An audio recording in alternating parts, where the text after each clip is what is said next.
مسلمانوں میں جمعہ کا دن مقدس ہے، جبکہ عیسائیوں میں اتوار کا دن مقدس سمجھا جاتا ہے، لیکن یہودی ہفتے کے دن کو مقدس مانتے ہیں۔ ہفتے کو یوم سبت کہا جاتا ہے، جبکہ یہودی اسے سبات یا شبات کہتے ہیں۔ اس دن یہ کوئی کام نہیں کرتے۔ یہ ہفتے کے دن کام کرنے سے اتنا گریز کرتے ہیں کہ میڈیکل ایمرجنسی کی صورت میں بھی طبی امداد نہیں دیتے۔ اگر جان کا خطرہ ہو تبھی کچھ کرتے ہیں، ادروائز یہ کچھ بھی نہیں کرتے۔ تو ہفتے کے دن یہ صرف عبادت اور آرام کرتے ہیں۔ یہودیوں کے شرعی قانون میں 39 ایسے کام ہیں، 39 ایسے کام ہیں جنہیں حرام قرار دیا گیا ہے۔ ہفتے والے دن یہ گھر میں کچھ بھی نہیں پکاتے، یہ آگ بھی نہیں جلاتے، اور یہاں تک کہ آگ کو بجھاتے بھی نہیں ہیں۔ ہفتے کے دن یہ سٹچ، ٹانکا یا بٹن بھی نہیں لگا سکتے۔ اس دن یہ ایک ورڈ، ایک حرف سے زیادہ نہ تو لکھ سکتے ہیں اور نہ ہی سے ریموو مٹا سکتے ہیں۔ مثال کے طور پر اگر ہفتے کے دن کسی یہودی نے الف لکھا تو اس کے دن کا وہ کوٹا ختم ہو گیا، اب وہ بے نہیں لکھ سکتے۔ اگر وہ ایسا کرتے ہیں تو ان کے نزدیک یہ حرام کام ہے۔ شبات کا دن جمعے کی شام غروب آفتاب سے چند منٹ پہلے سے ہفتے کی رات آسمان پر 3 ستاروں کے ظاہر ہونے تک یا سورج غروب ہونے کے 1 گھنٹے بعد تک منایا جاتا ہے۔ اس دن کا آغاز موم بتیاں جلا کر کیا جاتا ہے، جبکہ شراب اور روٹی پر مختلف کلمات پڑھ کر ان کو کھایا اور پیا جاتا ہے۔ روایتی طور پر اس تہوار کے دن 3 کھانے کھائے جاتے ہیں۔ پہلا جمعے کی شام کو ہوتا ہے، دوسرا روایتی طور پر ہفتے کو دوپہر کا کھانا کھایا جاتا ہے، اور تیسرا ہفتے کی دوپہر کے بعد ہوتا ہے۔ جب اس دن یہ کھانا کھاتے ہیں تو کھانا شروع کرنے سے پہلے قدوس کہتے ہیں، جس طرح ہم بسم اللہ الرحمن الرحیم کہتے ہیں، یہ قدوس کہتے ہیں، اس کا مطلب ہوتا ہے مقدس۔ جمعے کو شباب کی تیاری کے طور پر منایا جاتا ہے۔ یہ جمعے کو جلدی جلدی اپنے سارے کام نپٹا لیتے ہیں، گھروں کی صاف صفائی کرتے ہیں، بال کٹواتے ہیں اور شیو بناتے ہیں۔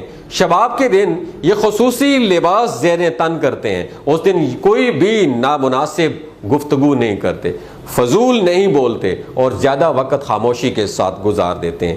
یہودیوں کے ہاں آخر اس دن کی اتنی اہمیت کیوں ہے اور اس دن کو وہ مقدس کیوں سمجھتے ہیں؟ اس کی بہت سی وجوہات ہیں۔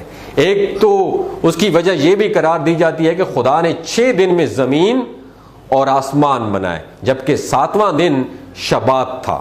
اس کے علاوہ یہودیوں کو فرعونوں کی غلامی سے آزادی اسی دن ملی تھی جب یہ مصر سے نکلے تھے، تو وہ ہفتے کا دن تھا۔ اس کی وجہ یہ بھی ہے کہ ذکر قرآن کریم میں بھی آیا ہے، وہ یہ ہے کہ اللہ نے اس دن کو یہودیوں کے لیے مقدس قرار دیا تھا۔ اس دن انہیں کوئی بھی کاروبار کرنے اور مچھلیاں پکڑنے سے منع کیا گیا تھا۔ یہ ان کا اللہ کی طرف سے امتحان تھا، لیکن یہ اس آزمائش پر یہودی پورے نہیں اترے تھے۔ آزمائش پہ پورا نہ اترنے کے بعد ان پر اللہ کا عذاب نازل کیا گیا، ان کی شکلیں بندروں اور خنزیروں میں تبدیل کر دی گئیں۔ پہلے یہودیوں پر جمعہ کی عزت و ادب کو فرض کیا گیا، لیکن انہوں نے جمعہ کے دن کو پسند نہیں کیا اور ہفتے کے دن کا انتخاب کیا۔ اس دن کی عظمت کے طور پر ان پر مچھلی کا شکار کھیلنا حرام کر دیا گیا تھا۔ اب یہ اللہ کی آزمائش تھی ان کے اوپر۔ ہفتے والے دن تمام مچھلیاں پانی کے اوپر آ جایا کرتی تھیں، جبکہ باقی دنوں میں کوئی بھی مچھلی نظر نہیں آتی تھی وہاں پہ۔ ایک مدت تک تو یہ لوگ خاموش رہے، ہم یہودیوں کی بات کر رہے ہیں، خاموش رہے اور شکار کرنے سے رکے رہے۔ بعد میں ان میں سے ایک شخص نے ایک ہیلا بہانہ نکالا کہ ہفتے والے دن مچھلی کو پکڑ لیا اور پھندے میں پھنسا کر ڈوری کو کنارے پر کسی چیز سے باندھ دیا۔ یعنی اس نے مچھلی کو تو پکڑ لیا لیکن پانی میں سے نہیں نکالا، اور اگلے دن اتوار کو نکالا اور نکال کے کھا گیا۔ لوگوں نے مچھلی کی خوشبو پا کر پوچھا تو اس نے کہا کہ میں نے تو آج اتوار کو شکار کیا ہے، جبکہ اس کے بعد اس کا جب یہ سیکرٹ اوپن ہوا، ڈسکلوز ہوا، تو اور لوگوں نے بھی یہی ہیلا بنا کر شکار کرنا شروع کر دیا۔ اس طرح وہ سب دوبارہ مچھلیوں کا شکار کرنے لگے۔ بعض لوگوں نے تو دریا کے آس پاس گڑھے کھود دیے تھے۔ ہفتے والے دن جب بھی مچھلیاں اس میں آ جاتی تو اسے بند کر دیتے اور اتوار والے دن ان کو پکڑ لیتے اور پکڑ کے کھا لیتے۔ اب یہودیوں میں 3 گروہ بن گئے تھے۔ ایک وہ جو اللہ کے حکم میں ہیلے بہانے تلاش کرنے لگے تھے، دوسرا گروہ وہ جو انہیں منع کرتا تھا، تیسرا گروہ وہ تھا جو خود تو شکار نہیں کرتا تھا لیکن شکار کرنے والوں کو بھی منع نہیں کرتا تھا، الٹا یہ نصیحت کرنے والوں کو منع کرتا کہ تم ان کو کیوں روکتے ہو، جبکہ ایک دن اللہ کے عذاب کا شکار یہ لوگ ہونے والے ہیں۔ نہ کرو منع۔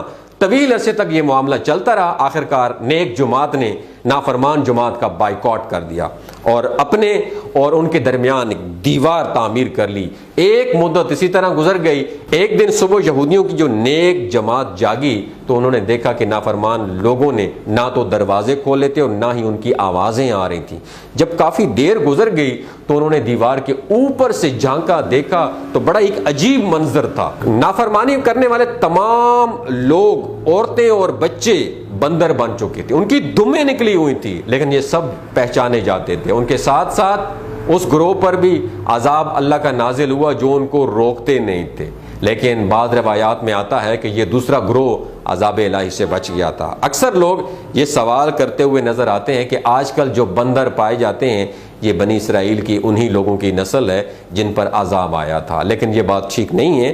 جس قوم پر عذاب آیا ان کی شکلیں بدل گئی تھی، وہ صرف 3 دن میں تڑپ تڑپ کر مر گئے تھے، ان کے آگے کوئی بھی نسل نہیں چل سکی تھی۔ یہ جو بندر آج موجود ہیں یہ اس طرح کی مخلوق ہیں جو اللہ نے باقی پیدا کی ہے۔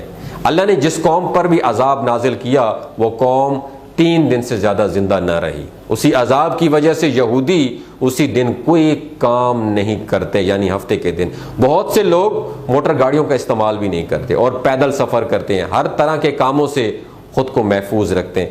مثال کے طور پر آسان لفظوں میں جس طرح رمضان المبارک کا مہینہ آتا ہے تو ہم سحر سے لے کر افطار تک کچھ بھی نہیں کھاتے پیتے، یعنی کھانے پینے سے ہم لوگ ایوائڈ کرتے ہیں، ہم کوئی بھی غلط ایکٹیویٹی جو ہے وہ بھی پرفارم کرنے سے گریزاں ہوتے ہیں۔ ہمارے دل میں یہ یقین ہوتا ہے کہ اللہ کا خوف ہوتا ہے کہ اللہ دیکھ رہا ہے اور ہمارا جو روزہ ہے وہ ٹوٹ جائے گا۔ دوستو، آپ نے اس ویڈیو سے کیا سیکھا نیچے کمنٹ سیکشن میں ضرور بتائیے گا۔ اپنا اور اپنے ساتھ جڑے رشتوں کا خیال رکھیے گا۔ اللہ حافظ۔